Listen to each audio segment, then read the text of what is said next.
In the Second World War, there were many planes that were launched and flew over battle-infested territories, but few could draw out the extent of fear that the P-47 could. The P-47 Thunderbolt was designed in a response to a need. When the Allies stood against the Axis, a weapon was needed that could dominate the sky as well as the ground. In steps Republic Aviation's P-47 Thunderbolt. The P-47 was designed by Alexander Carvelli, who was a genius in his own right. Its airframe was heavily built, and it was powered by a large and heavy Pratt & Whitney R-2800 engine, making it one of the largest and heaviest fighter aircraft of its kind. Its special attributes set it apart from the average fighter jet. Some we'll discuss in this video. The Thunderbolt was a very big object, and this enabled it to be equipped with a number of powerful weapons. Loaded with 8 50 caliber machine guns, it could generate a deadly hail of bullets in a very short time. It also had high survivability and could make it back home even after taking a beating. As for performance, the P-47 was nothing short of a monster. It had a speed of over 430 miles per hour and could fly at heights of up to 40,000 feet. It had a range of 800 miles, which could be further increased with drop tanks, and this made it suitable for long-range escort duties and deep penetration raids into enemy territory. The Thunderbolt's weaponry was also not to be played around with. Its machine guns could penetrate through both air and ground targets with relative ease. The P-47 could also carry bombs and rockets, which made it a dual-role aircraft for both air-to-air and air-to-ground purposes. These features of speed, firepower, and armor made the P-47 a dangerous weapon. German pilots soon developed a healthy respect, if not a healthy fear, of the Thunderbolt in the skies over Europe. The P-47 Thunderbolt was not only a formidable aircraft that was used in the war, but was also a masterpiece of technology and design. It was designed with several revolutionary features that turned into a reference point in aviation engineering, or something other creations would be compared to. The Thunderbolt's power came from the Pratt & Whitney R-2800 double wasp engine. This 18-cylinder radial engine developed up to 2,800 horsepower, which made the P-47 one of the most powerful fighters of its time. This power provided the Thunderbolt with a good speed and climb rate, which was higher than many of its kind.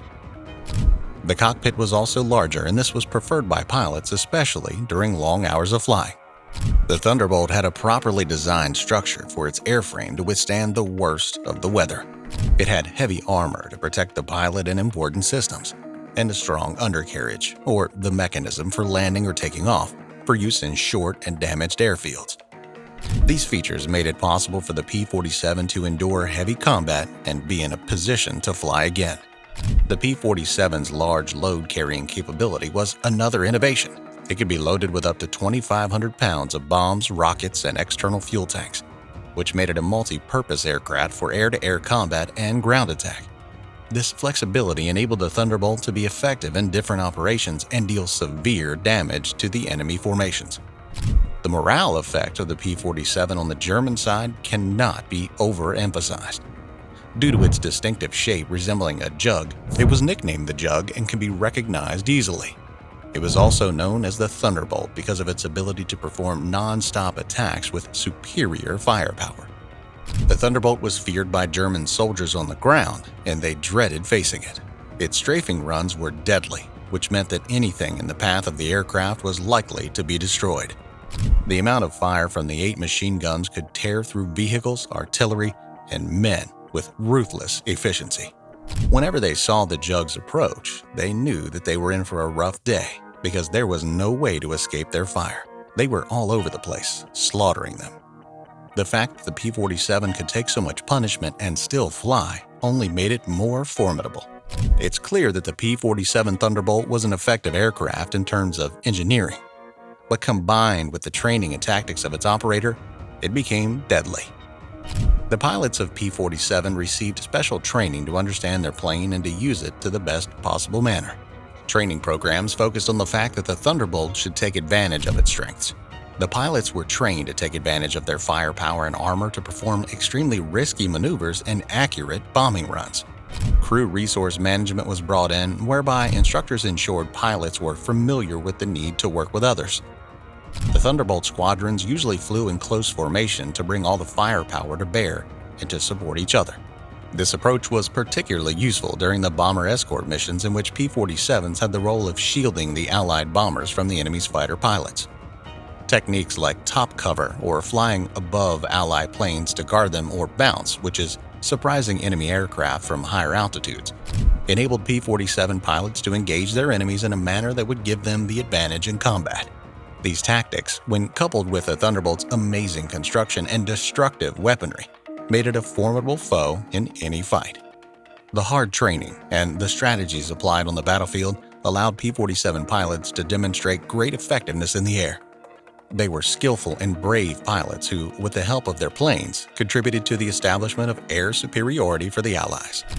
The P-47 Thunderbolt played an important role in many significant battles of World War II. Among the most famous is Operation Cobra, which began on July 25, 1944, in the form of the Allies' successful advancement of Normandy.